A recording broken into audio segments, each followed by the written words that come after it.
सामने पेश करत हैं 4 लाइन भूमिका कवि जी लिखे हैं क्या।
अंग्रेजों की गुलामी में जकड़कर भारत माया विलाप कर रही थी।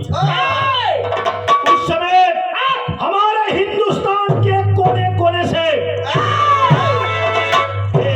एक चिंगारियां नौजवान निकलते थे इस महामहिम को आजाद करने के लिए।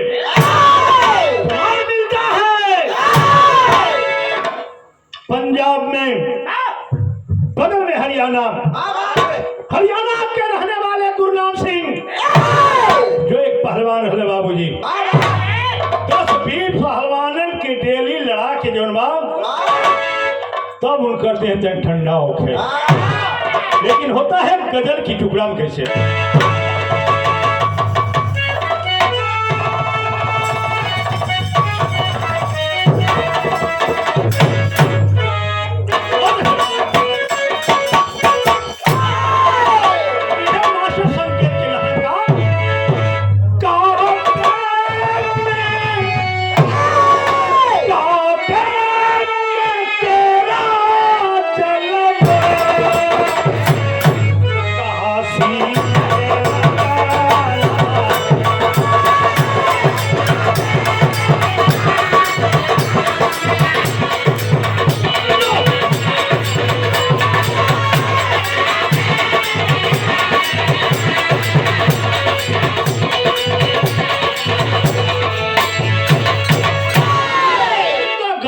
टुकड़ा रहल गाने का भाव कितना बढ़िया लिखल।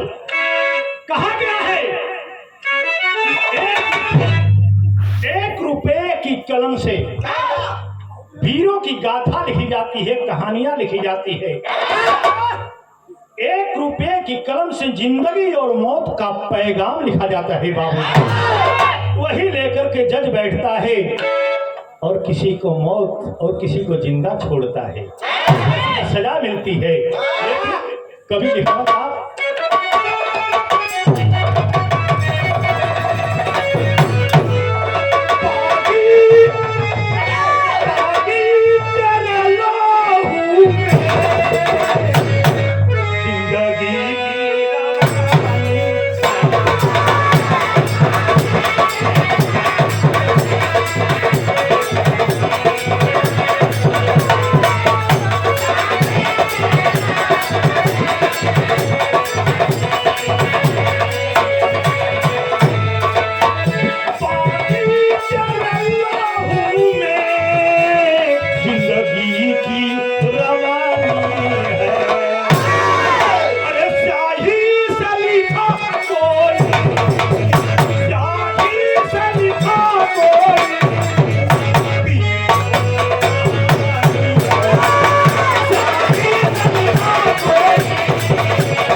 कैसे छवाई हाँ इनका कपड़ा फोड़ देवल जाए बुढ़ौती में तुम्हारी दशा जवान में तुका के होगा अरे कितना पीट पाट के रख देना थी जौहरी लग गई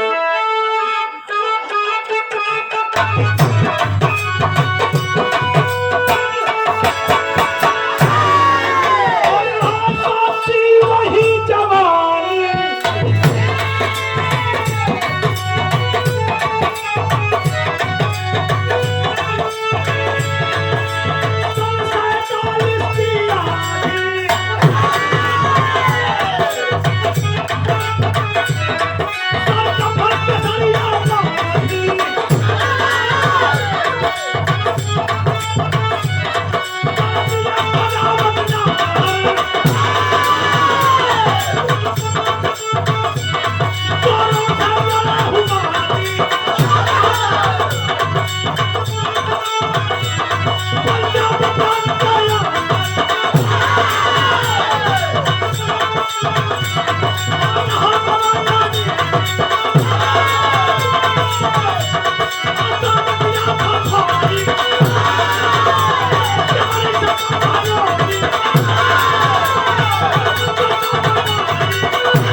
पंजाब प्रांत लुधियाना के रहने वाले बाबूजी गुरनाम सिंह पहलवान क्रांतिकारियों के रूप में होकर के पापी अंग्रेजों से लड़ाई ले लिए लेकिन भयल का दिल्ली गवर्नर अंग्रेज का किसी भी बहन बेटी की खूबसूरती को देखता था प्रमाण मिलता है कि उनकी इज्जत को तारम तार कर देता था बाबूजी न इच्छा होते हुए भी जबरदस्ती हुआ करता था जो लड़की अपने मैके सुहाग उस गांव में आती थी सुहाग रात पहले वो बनाता था अगर जो इनकार करता था सीधे गोली से उड़ा दिया जाता था बाबू लेकिन कैसे तर्ज लगे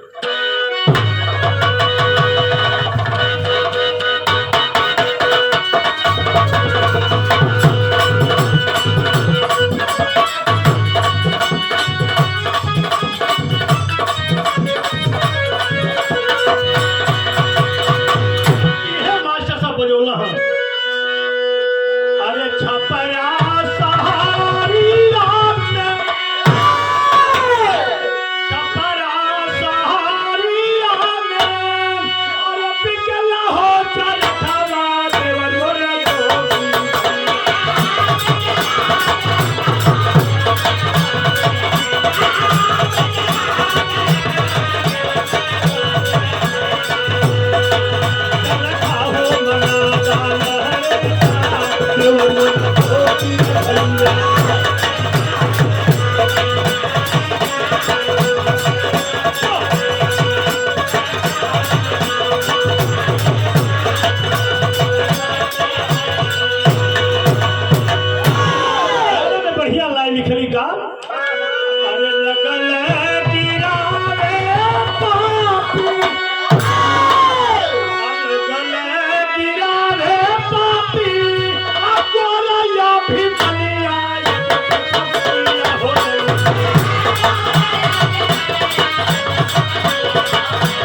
पानी भरते थे पशुओं को अपने लिए नहाने धोने के लिए, उसी तरह होता था क्या? कुआने पे पानी भरे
जब औरतें महिलाएं मिल करके कुओं पर पानी भरने जाती थी, लेने जाती थी, उस समय पापी डिपी अपने फोर्स को भेज करके और पता लगाता था कौन अच्छी औरत है, उसको पकड़ के लाओ।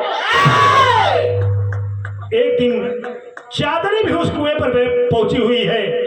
गुरनाम सिंह की पत्नी एक्चुअल चादरी के समान थी, चंदा के समान थी। बाबूजी देख करके पापी मोहित हो जाता है। जब पकड़ के लेकर जाने लगते हैं वही समय जीवन बाब वही चांदनी ठोकर मारती है पापी को, और छिपते छिपाते होता क्या है? अरे गौवा के पीछा पापी, अरे लगिया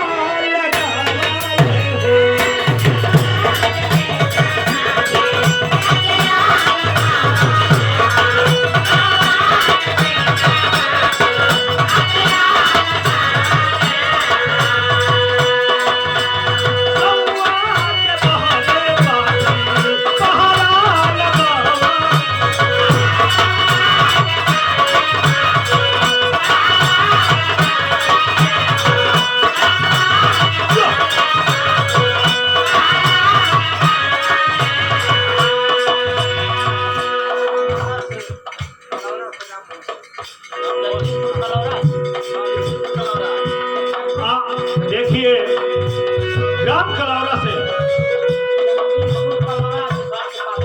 अच्छा जगदीशपुर कलौरा,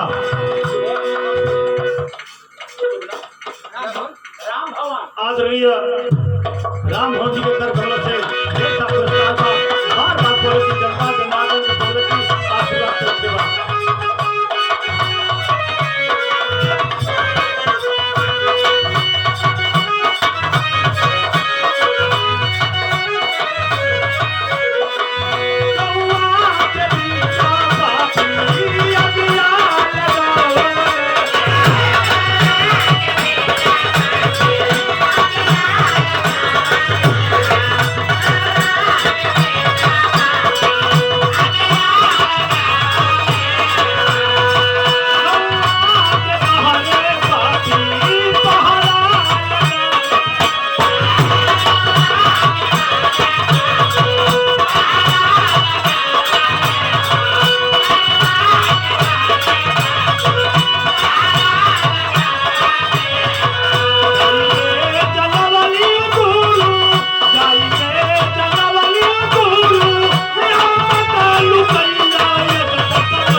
पूरे गांव में पहरा लगा देते हैं, किनारे किनारे और गांव के बीच में आग लगा दिए कि कोई भाग न सके।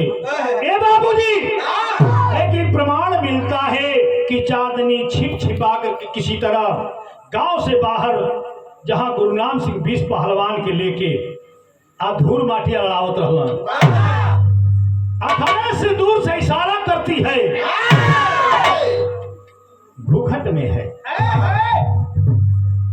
एक को इशारा एक करते हैं, पहलवान बैठे कल है कलश नहीं, कलऊ नहीं, कलश की नहीं, जो सबसे मोटका हूँ। ऐसे इशारा कैलाश बाबू की मोटा जो है समझ गए कि गुरुनाम सिंह की पत्नी है। गुरुनाम सिंह की निगाह पड़ जाती है उस पत्नी के ऊपर, पहुंचते हैं करीब, कहती है चांदनी, पापी तुम लोग को धिक्कार है इस धूल लगाने में, भारत मही की मट्टी है, इसको लगाकर तुम पहलवानी कर रहे हो, किस लिए है, किस दिन के लिए है? जो अपनी माँ बहन बेटी की इज्जत नहीं बचा सकता है, अपनी माँ मही की इज्जत नहीं बचा सकता है, तो क्या मतलब है? आप बुरा हो जाते हैं तो एक तर्ज लगे।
प्रमाण मिलता है कि जीवन डेली रियाज करे वाला गदार है, कुछ गदा उठा लिए, कुछ बांस का कोर्रो पागिल आज जेके एक बार पहलवान के अंग्रेज के बाद पट दे भर मुहे माटी ले ले। प्रमाण मिलता है 35 अंग्रेजों को मार कर एकदम बिछा दिए। आकार मच गया। डीवी गवर्नर कहा कि सबको पकड़ लो, कुछ तो पकड़े गए। गुरुनाम सिंह के घर पर छापा पड़ता है, लेकिन होता है क्या, तर्ज लगे।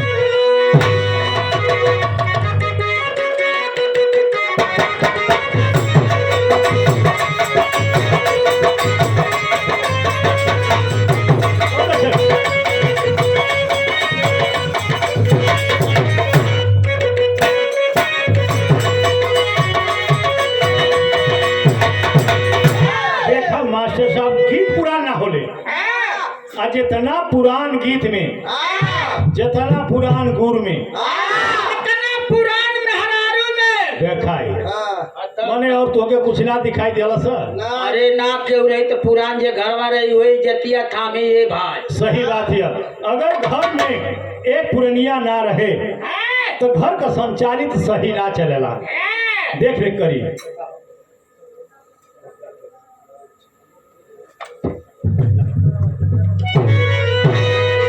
लेकिन भरत बाबा संगत के लहा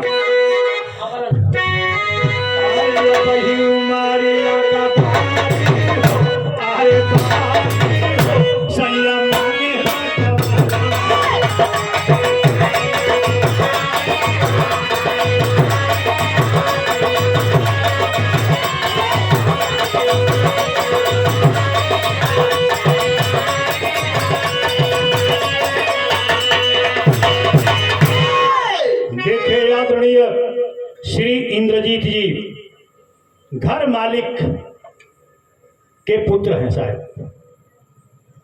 पैसा लम्बा हवा कभी जी एक बात ऐसे बताइबा ना रहा तो पजरमा ढेर सा पुरस्कार बा। हर बार भैया के पोल की जनता जनार्दन के पोल की आशीर्वाद परीक्षा बा। लेकिन मुझे अरे अभलम का लाजिया बचा अरे बचा मोरे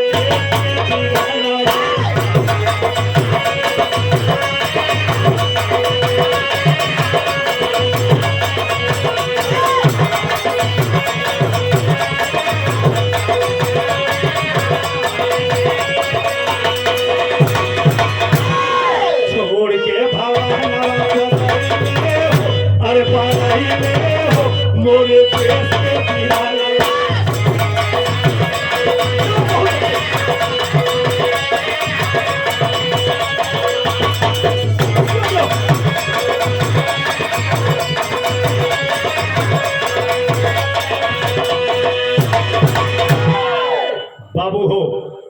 ये देश में जो गुरनाम सिंह थे, पहलवान थे, वो आज जब घर पर जाते हैं तो घर पर ताला बंद है। प्रमाण मिलता है कि चांदनी को पापी अंग्रेज गिरफ्तार करके और लेके चले गए।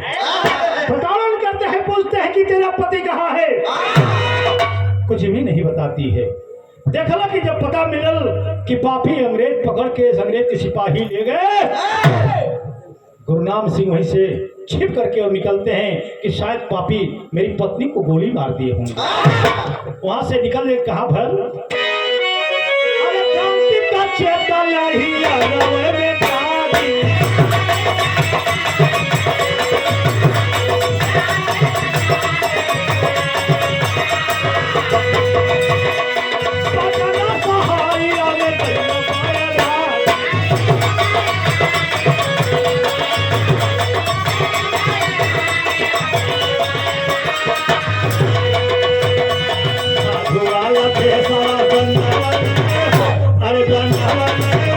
मोरे देश के दीवाना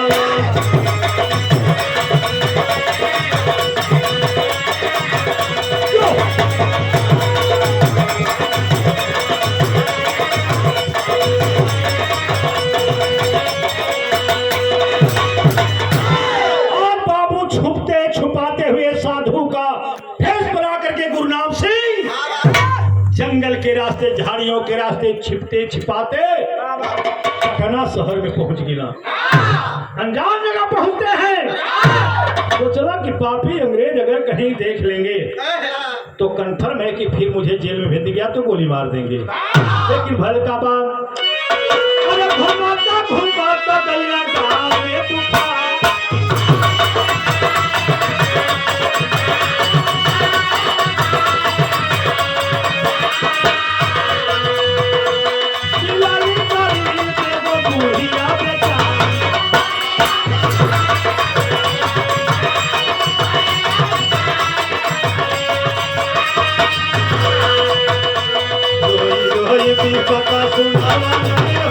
अरे सुनावा मोरे देश के दीवाना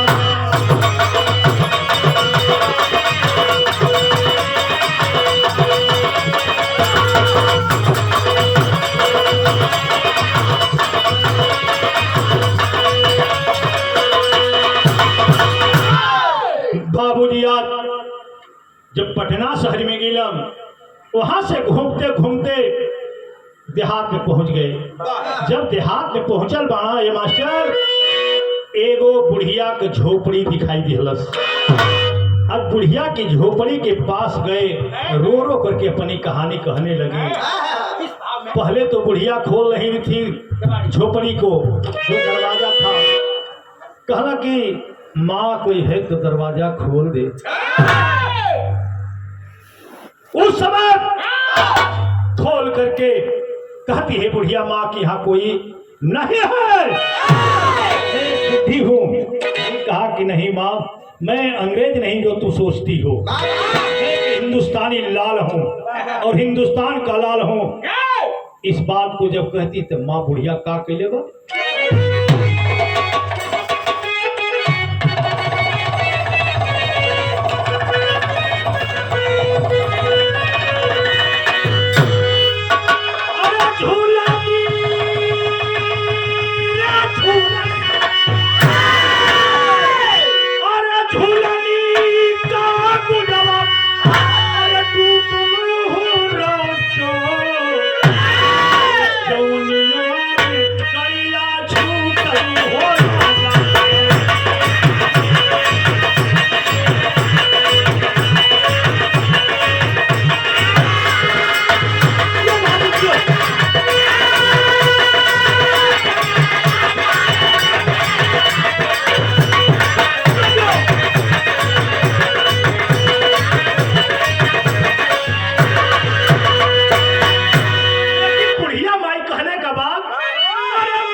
हिंदुस्तान के भी लाल हो और मेरे भी लाल हो।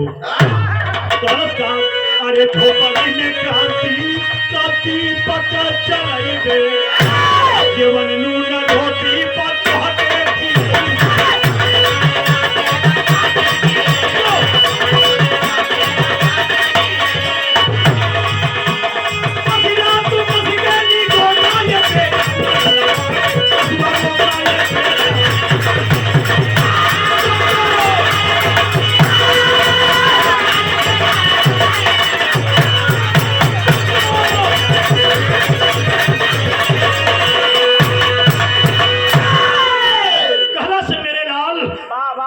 के आंसू को रोक करके यही से क्रांति की ज्योति जलाओ।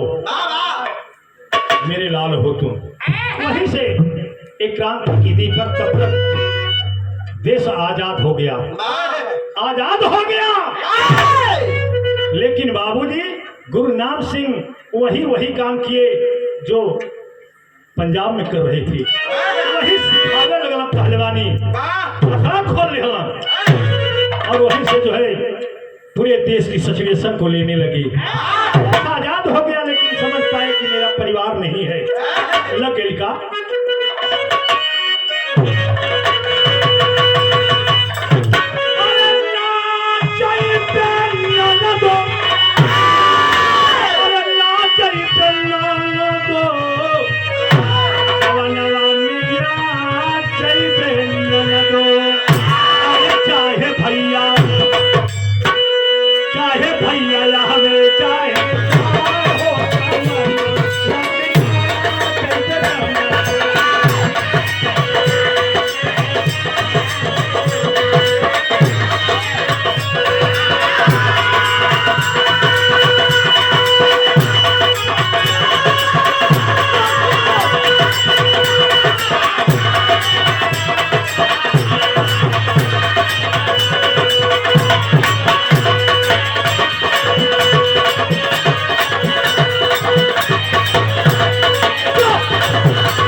इधर देखिए क्या होता है चांदनी का। अरे रोलली माया नवा, अरे रोलली माया नवा, लाला रोलली माया नवा। तेरा वादे खोदे तेरी माया, तेरा वादे रोलली माया नवा।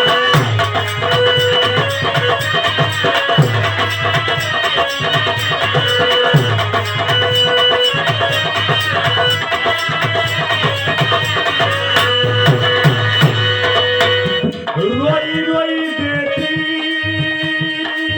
रे बेटी, रोई रोई बेटी भगवान को दोहाई।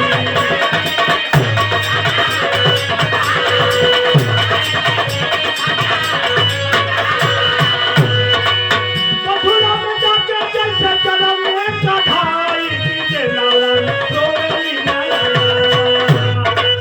लाला ने रोई माया लाला, भूल गई प्रेम के हर लाला ने रोई माया।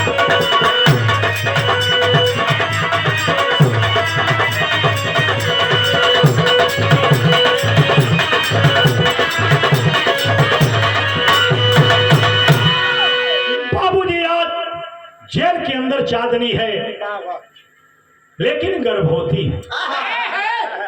उस भगवान को लहना देती है, रे प्रभु आपने द्रौपदी की इज्जत रखी, जो भी आपको पुकारा आप उसकी इज्जत को रखे हैं। ये अबला आज आपको पुकार रही है। उसी जेल में एक बच्चा पैदा होता है, सुंदर बच्चा पैदा हुआ।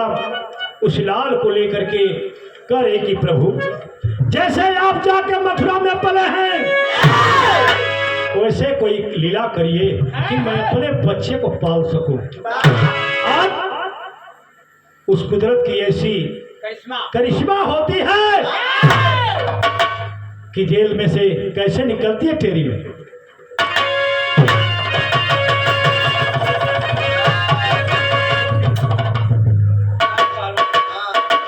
अरे केवने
जिस समय गुहरा रही है उसी समय उस जेल में जेलर का जो निरीक्षण था, सभी गेट खुल गए थे और जब निरीक्षण कर रहा था उसी समय आंधी और तूफान संयोग से आ जाता है और उसी में वो करती क्या है, अरे माता पाके भागल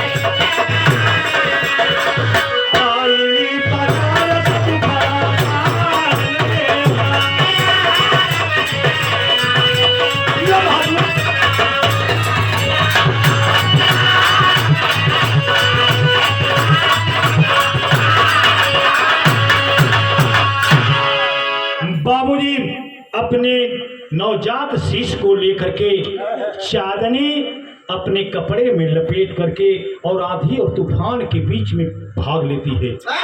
भाग करके प्रमाण मिलता है कि जालंधर स्टेशन पर पहुंच गई। सही बात है। वहां से जो है एक जम्बू तवी चलती है। जो लोग भी भाई गए होंगे तो हावड़ा मेल चलती है जम्मू से हावड़ा तक।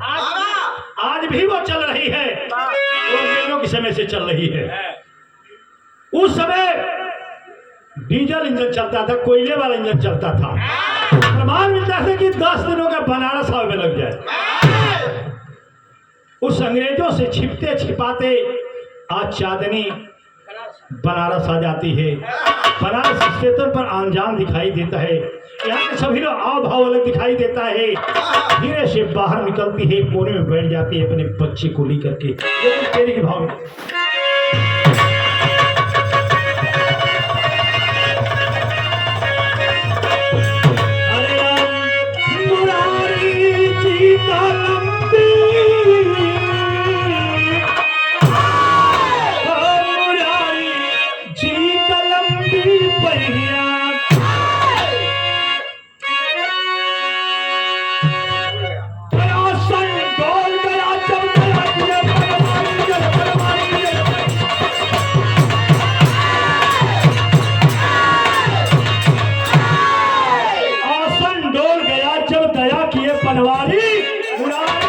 लंबी बहिया।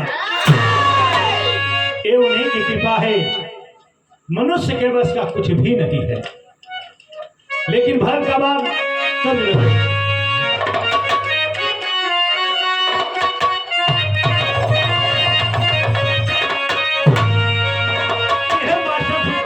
संकेत के लिए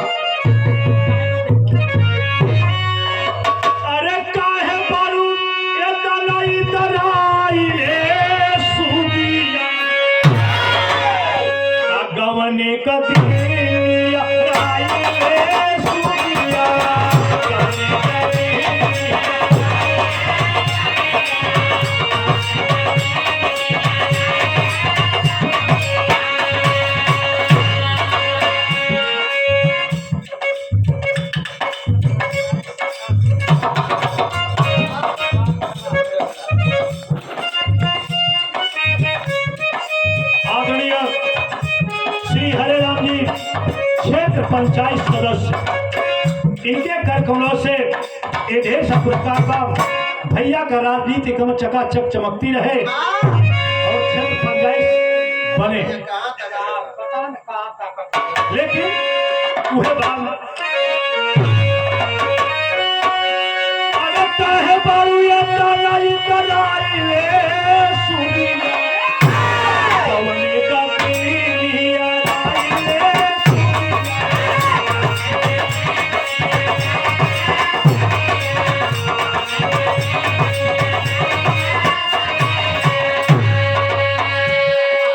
गाना में कितना बढ़िया भाव भाव। अरे लाखा कोई करे चतुराई पाचाया, अरे लाखा कोई करे चतुराई पीढ़ी का बिहार।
उसी पंजाब में हवड़ा से जो जम्बू तवी है, उसी से रामदरस पहलवान का भाई आवे कर लेकिन बाबूजी उससे नहीं आए। वो स्टेशन पर लेने आए थे अपने भाई को।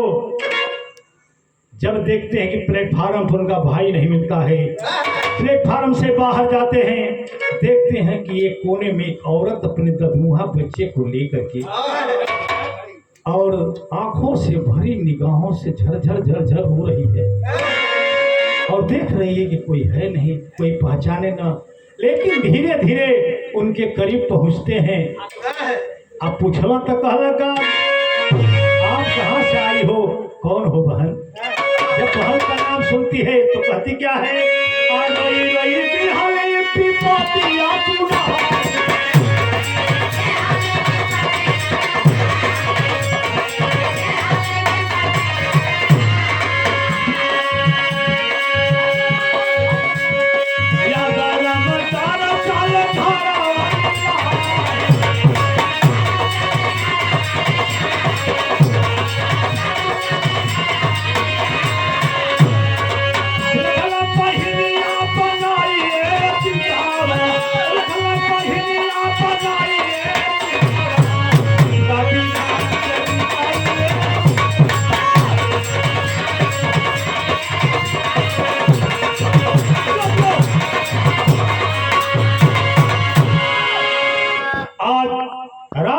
यादव पूरी जब कहानी सुनते हैं, कहले बहन चलो, मेरी कोई बहन नहीं है, ले करके चल देते हैं घर को। बाबूजी आज हम घरे पहुंच बड़ा, पत्नी देख ले बा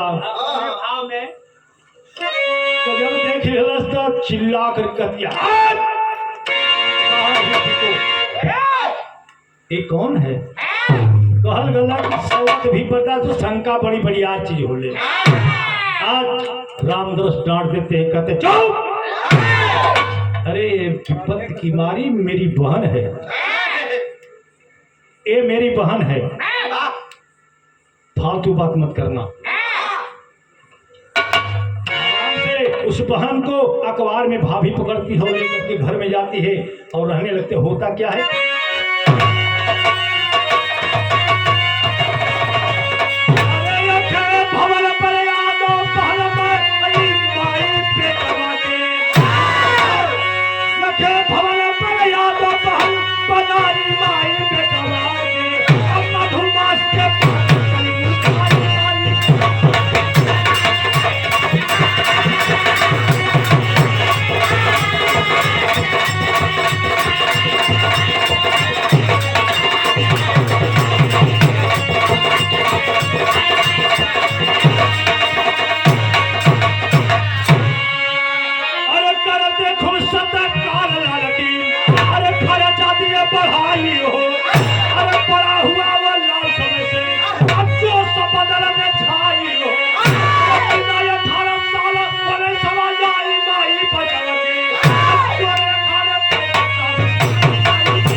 उस लड़के का नाम वीरू रखते हैं और पहलवानी अपने अखाड़े में ले जाकर सिखाने लगते हैं।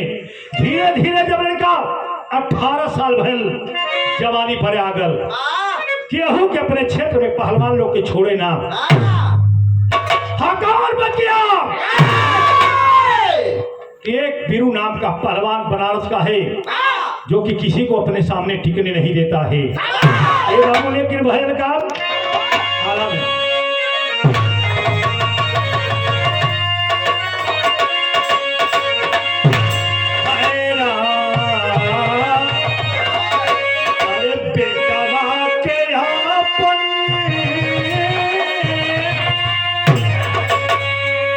गवा के अपने दुलार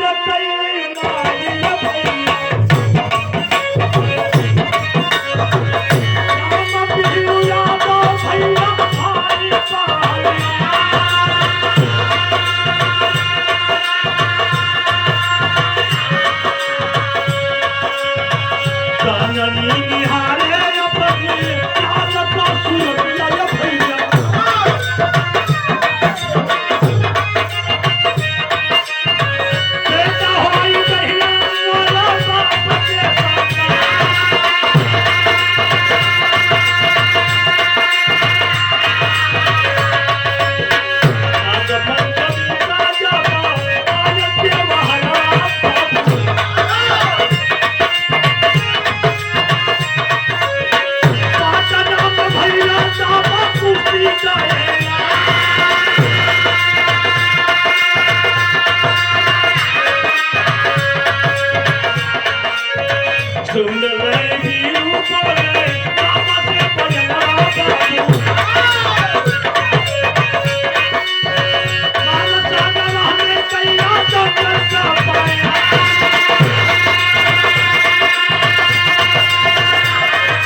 नाग पंचमी का जब त्योहार आता है एक इश्तहार छपता है।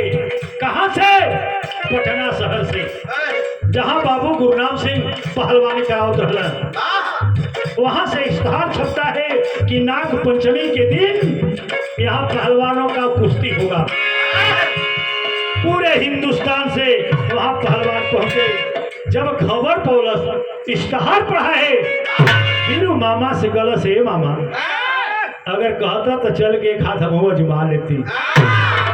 कहला कि ठीक बारे बचवा, तनी बहनी से पूछ ले। कहला या बहनी, आज बहने का विचार बाकी पटना में कुश्ती नाग पंचमी के बाद, अगर तुम्हारी इजाजत है तो लेके चलती। कहला से भैया यही दिन का तो हमके खोज रही है। आज अगर तुम्हारा आदेश होखे हम अपनी बचवा का कुश्ती देख ली चल के। कहला ठीक बहन चल। अखाड़ा पर तो ना जीवी, लेकिन दूर से देखबी कि हमारा लड़का लड़त है कि ना लड़त है। आज ले करके पहुंचल बाड़ा पटना में, लेकिन चलता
संचालित करने वाले वही गुरनाम सिंह थे।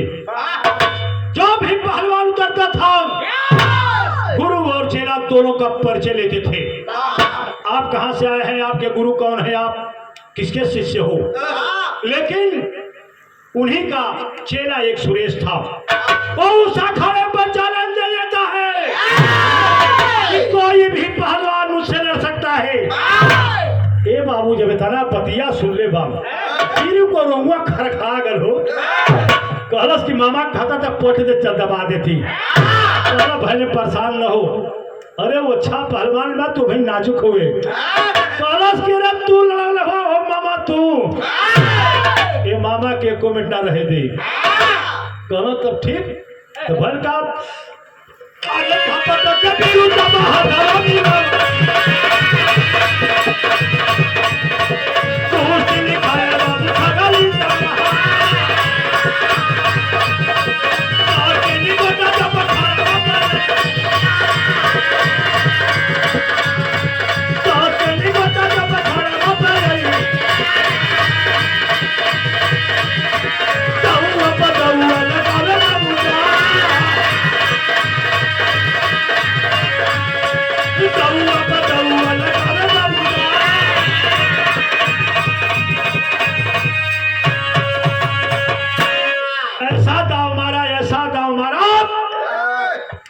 कि काला जंग लगा के और सिनेमा पर चढ़ गया। जब सिनेमा पर चढ़ गया तो लगला मिल मिलाए। कोई समय गुरनाम सिंह पहुंच जाते हैं और जा करके उस बेटे को आशीष देने लगते हैं। काला धन्य पहलवान, तो जब तेरे माँ और बाप ने खिलाया है और सिखाया है। जब इतना बात सुना तो कहना कि तेरा गांव और नाव कहाँ है, लेकिन कैसे खड़ी में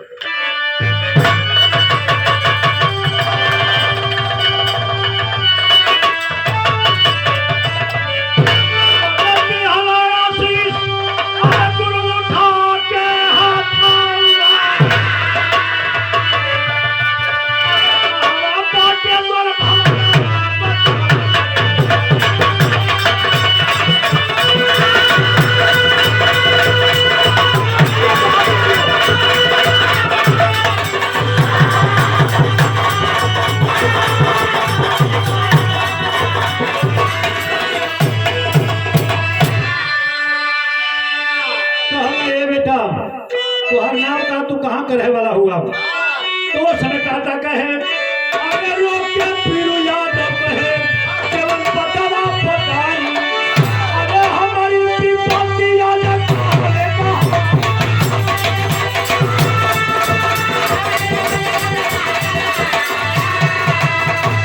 अरे बाबू कंजकारी माई बापी सनौला हम पहुंचे तो भवरा बतावा।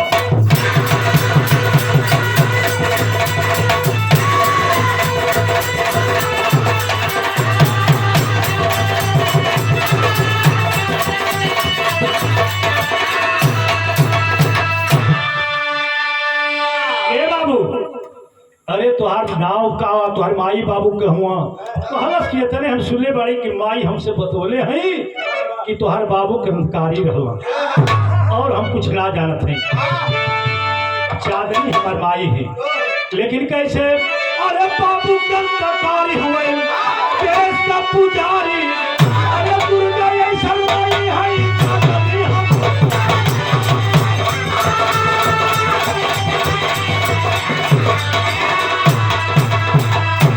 अरे मामा धर्म तो मोरा प्राण सनवा कहाँ बाटे तोरा भवनवा बतावा बतावा।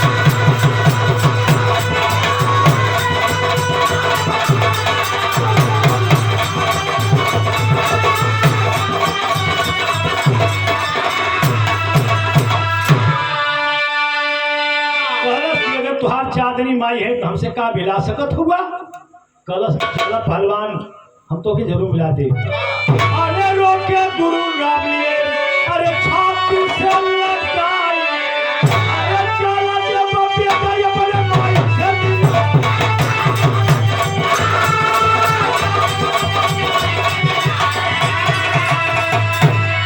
अरे नारी से दिल बधायल अरे धारम कन्नतवा अरे कहवा बाटे तोर भवनवा बतावा।